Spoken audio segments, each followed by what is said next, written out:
This is a Glass Screen Pro protector I bought for our Amazon Fire tablets. So my daughter already started to open it.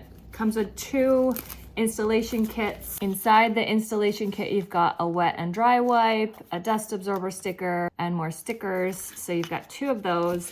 And then you've got 2 glass screen protectors. So I'm gonna go ahead and keep 1 set in here in case we need that. Boom. We're gonna go ahead and get the first one installed. First, we're gonna do the wet wipe to clean the screen. We just got this today, but we already have fingerprints on it. Then we're gonna do the dry wipe. It's already dry though.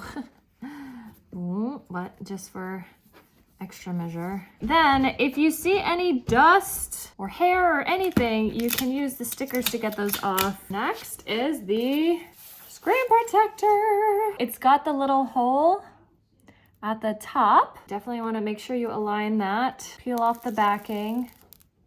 Let's go. We've got some bubbles. We've got some bubbles. There's no scraper here.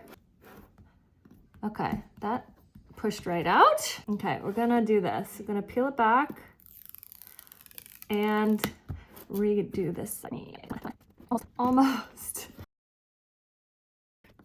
Well, we got 2 levels here. Oh. There we go. It's gonna look and function just like regular. It's just going to protect your screen. Amazing. And then you have a second set in case this one cracks. And then I'm gonna go ahead and pop this back into our case. Then it's going to be fully protected for my kiddo. There is camera. The screen protector does go up and under the case here. So it is like fully protected. Perfection.